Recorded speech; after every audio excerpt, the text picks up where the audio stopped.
एक बार की बात है, पहाड़ियों और हरे भरे खेतों के बीच बसे एक अनोखे गांव में रवि नाम का एक विनम्र किसान रहता था।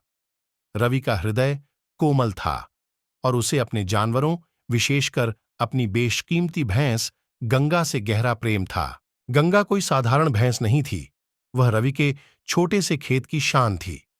अपने मजबूत शरीर और मजबूत खुरों के साथ उसने रवि के साथ अथक परिश्रम किया, खेतों की जुताई की और फसलों का भारी बोझ उठाया।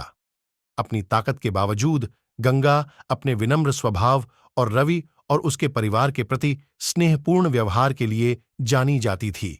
हर सुबह सूरज उगने से पहले ही रवि गंगा की लहरों की आवाज सुनकर जाग जाता था।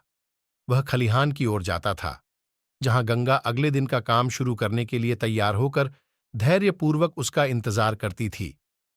एक साथ वे खेतों में निकल जाते थे। जब वे अपने काम पर जाते थे तो सुबह की धुंध धरती पर चिपक जाती थी। जैसे जैसे मौसम बीतता गया, रवि का खेत फलता फूलता गया, जिसका श्रेय गंगा की कड़ी मेहनत को जाता है।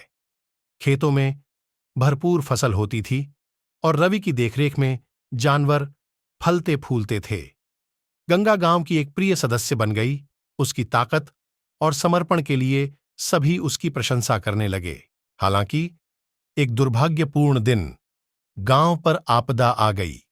जमीन पर भयंकर सूखा पड़ा, जिससे खेत बंजर हो गए और नदियां सूख गईं।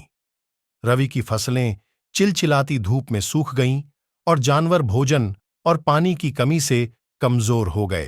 कठिनाइयों के बावजूद रवि ने उम्मीद नहीं छोड़ी।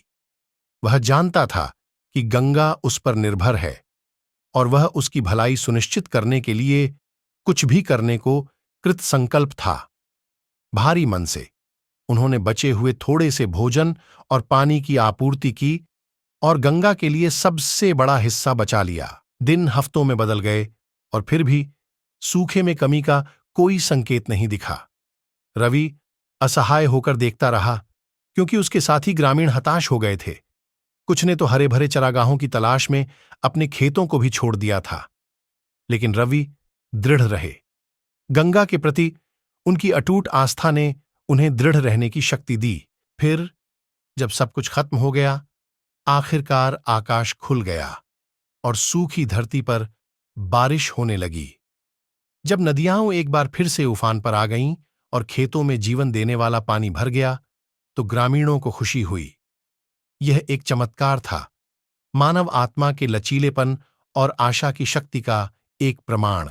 अब जब सूखा खत्म हो चुका है, रवि और गंगा ने अपने खेत को हुए नुकसान की मरम्मत का काम शुरू कर दिया।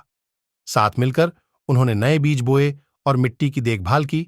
उनका बंधन पहले से कहीं अधिक मजबूत हो गया और जैसे जैसे मौसम बदला और फसलें फिर से लहलहाने लगीं, रवि को पता चला कि यह सब उसके वफादार साथी गंगा भैंस का अरनी है।